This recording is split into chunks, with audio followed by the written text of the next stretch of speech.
Hey, what is going on, everyone? Well, I am so glad that you have took your time to spend with me right here today.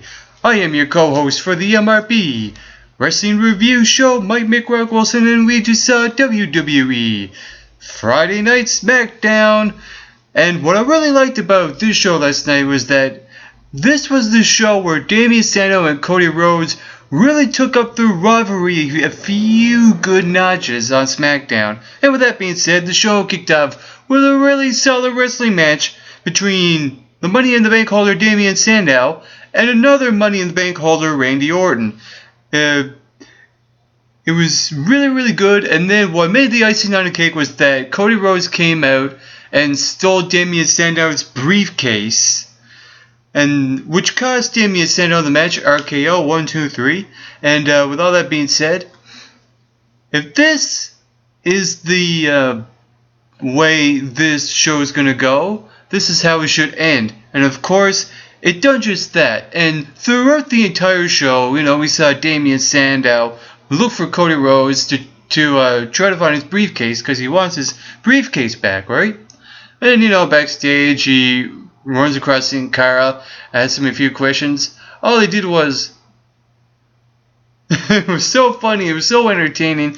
Sometimes those backstage segments usually don't get enough credit when it comes to the entertainment aspect of the show. But on Friday Night SmackDown, it was really entertaining last night. And of course, he ran into Mark Henry and Booker T as well. And of course, Vicky Guerrero. But I'm surprised that Vicky Guerrero never even made a match with Damien Sandow facing Cody Rhodes at SummerSlam yet. But I guess all in good time, some things should happen when they should happen. So really, this was the show for Damien Sandow and Cody Rhodes to take up the rivalry a few steps. And with that being said, of course at the end, we saw Cody Rhodes up on the screen after Damien Sandow interrupted Christian's victory over Jack Swagger, of course, right? And because that was the last match of the night. And I'm surprised that that they didn't do the World Heavyweight Championship segment first. That last and that match on that slot. But I will get to that later on as well. And with that being said, after Christian wins over Jack Swagger, Damien Sandow comes out. He wants his briefcase back. And here we saw Cody up on the screen, and he's at the Gulf of Mexico. And of course, Damien Sandow, we see him walk out and meets Cody Rhodes at the Gulf of Mexico. And then Cody just throws the briefcase right in the water. And really, this was a throw. This wasn't some cheap throw, where you can actually reach for it. Cody actually threw at a good distance. And, of course, Damien Sandow said he can't swim. And he goes into the water anyway. And I thought he was the intellectual savior. And yet he goes into the water right before he says, I can't swim. But he goes in there anyway. I mean, come on. If he's the intellectual savior, I thought that was a little out of character for Damien Sandow to do that. But, with that being said, of course he did. We didn't see him get the briefcase, but we saw him go in the water and then come back out. And, I saw something like this before. Oh, right, Jack Swagger, Rey Mysterio with Kane involved. Of course. It was a repeat of that. And you know what? What I didn't like about that is that the whole thing with Damien Sandow saying I can't swim and he was in the water and he comes back out just reminded me too much of that Jack Swagger moment. And I think they could have done something a little different. They could have, ended it inside the ring, where he comes out and, talks about wanting his briefcase back, and Cody comes out and you see Vicky up on screen, or Vicky comes out, and then makes the match at SummerSlam where the briefcase is on the line, but you have to give back the case to Damien Sandow in order for that to happen. I was hoping that would happen, but it didn't. So the ending kind of fell flat, in my opinion. So hopefully on Raw, something will happen, something will give in this rivalry with Damien, Sandow, and Cody Rhodes. Also, last night, CM Punk came out, and he cut a really good promo. I mean, the CM Punk is just one of those few guys that could talk really well on the microphone. And he talked about his upcoming match with Brock Lesnar, talking about Paul Heyman. He wants to destroy everything around him, etc., etc. And then, of course, someone has to interrupt him. And here's the thing. It don't matter who you are. You do not interrupt CM Punk because he is a really good talker. With that being said, it was Fandango that came out. And as soon as he got in the ring, CM Punk just destroyed him. Nailed to go to sleep. It was just one of those things where you just don't interrupt CM Punk. Not only because he's one of the best talkers in the WWE, but because in the state of mind he's in within the story that he's portraying with Brock Lesnar and Paul Heyman. But sometimes, you gotta give credit to Fandango to come out there just to help CM Punk, help him portray his feelings, throughout this whole thing with Brock Lesnar and Paul Heyman. And the only thing that really sucks about Fandango is that his momentum is slowly going downhill, and it just doesn't look good on him. But with all that being said, all in all, overall, in the overall grand scheme of things, that was actually kind of a smart thing to do. But at the same time, you had to put Fandango in that situation. They could have put anyone else in, and it would have looked a lot better. But not Fandango. Also last night, in a six-man tag team match, it was Mark Henry and the Usos taking out Wade Barrett and the Primetime Players. And like I said before, Wade Barrett got this cloud over him.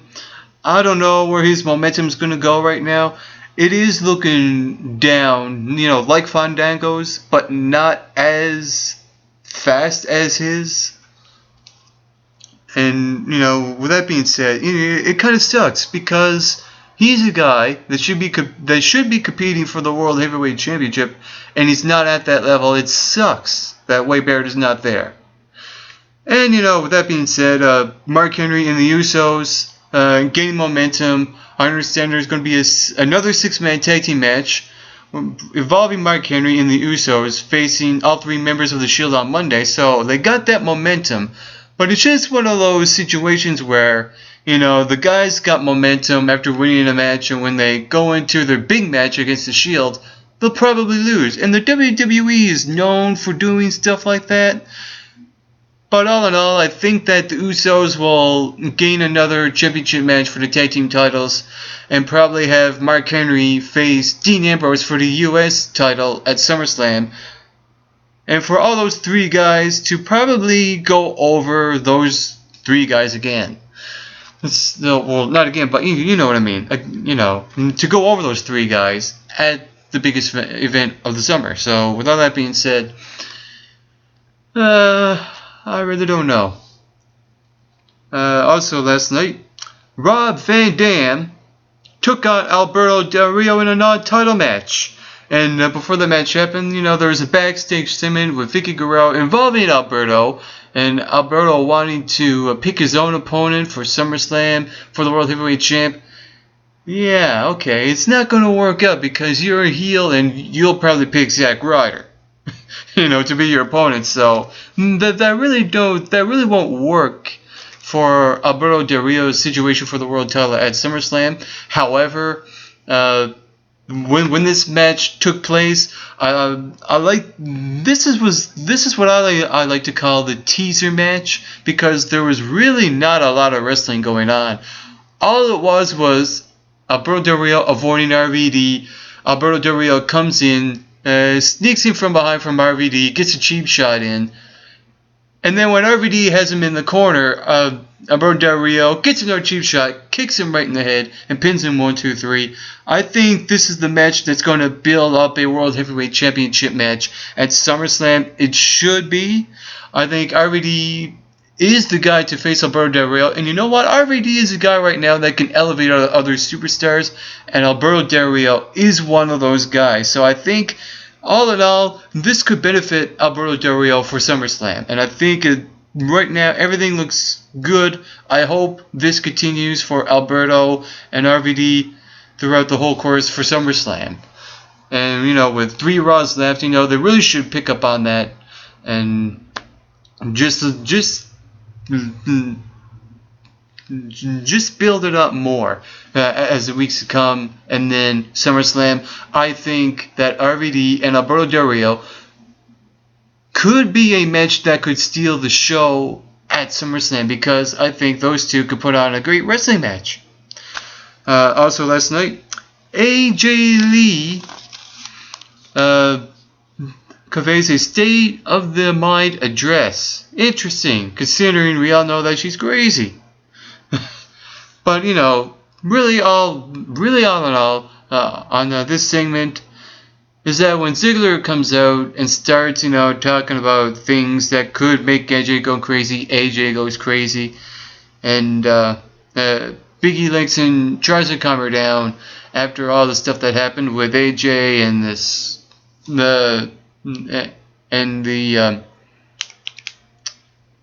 the case that she stole from Dolph Ziggler, taking out all the money, cutting out the cards, taking out all the clothes, throwing it all everywhere, throwing everything everywhere. It was a weird segment for Dolph Ziggler to be in. I don't think they should ever do that again with Dolph Ziggler, because that was a weird situation that the WWE put him in. It was one of those weird segments that really shouldn't happen too often, because it comes off as cheesy, and that was just totally cheesy throughout. AJ, Dolph, back and forth. I would rather see they work better when they were a couple, but when they split them up, it's not so great when they're talking on the microphone and conveying this breakup. It's just not that believable as it was when they were a couple. Just my opinion. But the one thing that I really enjoyed about that was that when Caitlyn came out and speared AJ, hence this, probably a rematch for the Divas Championship, which I don't mind. But the only thing is that Caitlyn really don't need that title right now. AJ's the face of the Divas division. She's the champ. She should go over Caitlyn. And with Dolph Ziggler and Big E probably going one-on-one at SummerSlam, I think Dolph Ziggler is a guy that really should be competing for the World Heavyweight Championship. But he's involved in this thing now with Big E Langston. Ended at SummerSlam, and then hopefully Dolph Ziggler competes back for the world title, because that is where he belongs. Not this thing with Big E, because that feels like a step back for Dolph Ziggler. But with all that being said, I guess it's the WWE thing to do.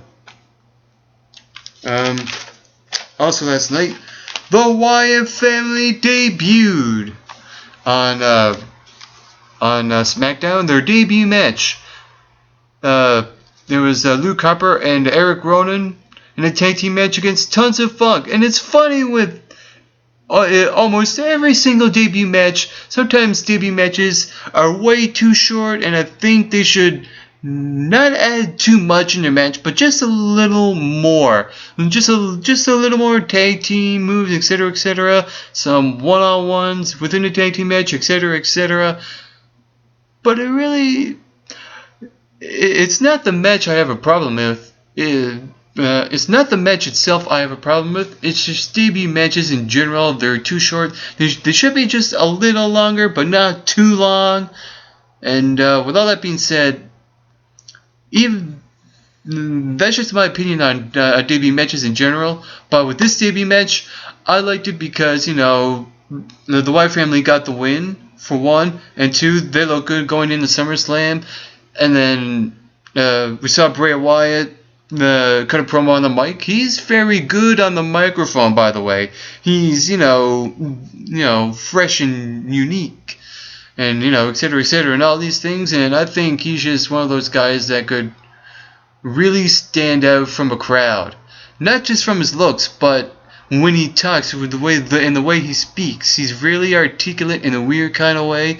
So it's really, really cool to see him talk on the microphone. And with all that being said, the two big guys in the back, everything looks great for the Wyatt family going into SummerSlam. And this whole thing with Kane could lead to a one-on-one match with him and Bray Wyatt.